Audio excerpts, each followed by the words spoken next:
সামনে বন্ধ আসবে সামান্য ন্যূনতম, হয়তো বন্ধ এটা আপনাদের জন্য সামান্য বন্ধ রাখা হয়েছে। বাড়িতে যাবেন, প্রতিজ্ঞাবদ্ধ হয়ে যাবেন যে কোনো গুনাহ যেন আমার দ্বারা সংগঠিত। গুনার মধ্যে সবচেয়ে মারাত্মক যে গুনাহ বর্তমান তালেবে ইলমদের পরিবেশের মধ্যে, সেটা হচ্ছে শাহওয়াত সম্পর্কে। আর এটা সংগঠিত হয় চোখের মাধ্যমে, এটা সংগঠিত হয় কানের মাধ্যমে, এটা সংগঠিত হয় বেপরদেগির মাধ্যমে, সহ পরিবেশের কারণে। এটা সংগঠিত হয় সবচাইতে বেশি জোরালোভাবে মোবাইলের মাধ্যমে। খুব লক্ষ্য রাখি, এগুলা থেকে যেন আমরা এই বাড়িতে যখন যাব, প্রতিজ্ঞা করে যাব যে আমার দ্বারা যেন কোনো রকমের শাহওয়াত সম্পর্কীয় গুনাহ সংগঠিত না হয়। এটাকে প্রতিজ্ঞা করবেন। অন্য গুনাহ তো সংগঠিত যেন না হয়, শাহওয়াত সম্পর্কীয় গুনাহ যেন আমার দ্বারা সংগঠিত না হয়। এটা একবার প্রতিজ্ঞা করে যাবা।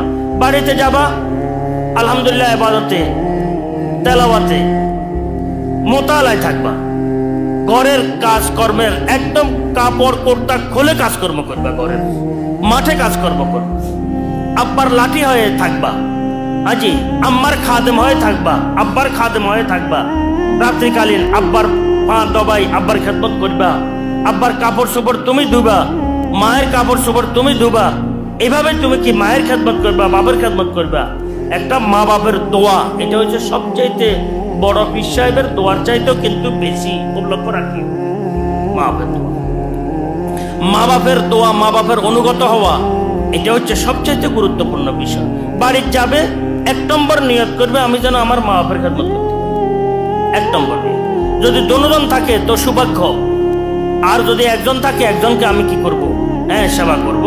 আর অন্যজন মাটির তলে আছে, তার জিয়ারত করব। একেবারে সবচাইতে বেশি মা বাপের খেদমত। 2 নম্বরে আমার মুরব্বীদের, যারা এলাকার মধ্যে মুরব্বীরা আছেন, আত্মীয় বা একটু দূরে কাছের, ওনাদের খেদমতের জজবা নিয়ে থাকবে। 3 নম্বর সর্বসাধারণ মানুষের দ্বীনি প্রেরণা নিয়ে থাকবে। বাস, কথা শেষ। এরপরে পরের বিষয় হচ্ছে মোতালা আছে, তেলাওয়াত আছে, আর 5 ওয়াক্ত নামাজ সমমত আদায় করবো। আর গুনার বিষয়গুলো থেকে নিজেকে দূরে রাখবো। একটু দেখতেছি আক্রান্ত হতে যাচ্ছি, চট করে মাথায় চলে আসবে। ভালো পরিবেশ আমি গ্রহণ করি ফেলবো। মানুষ যখন গুনার পরিবেশের মধ্যে জমে থাকে, তো গুনার প্রেরণা, চাপ তার উপরে বাড়তে থাকে। বাড়তে বাড়তে একসময় আমরা তো দুর্বল, তো আমরা গুনার সাথে সম্পৃক্ত হইয়া যাই। চোখের গুনাহ, কানের গুনাহ, বিভিন্ন রকমের দিলের গুনার সাথে আমরা সম্পৃক্ত হইয়া যাই।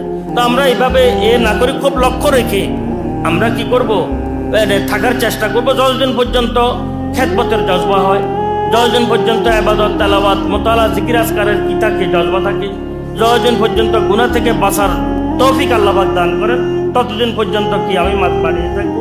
যখন এগুলো থেকে দেখে যে একটু নাকি ঢিলাপনি আসতেছে, দুর্বলতা দেখা দিতেছে, গুনার মধ্যে সাথে সম্পৃক্ত হওয়ার আশঙ্কা একদম ঘনীভূত, আমি মাথা চলিয়ে মাথা আসি ঘুমাইলেও ভালো।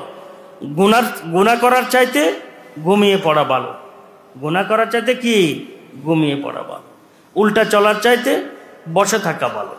ঠিক আছে না ভাই?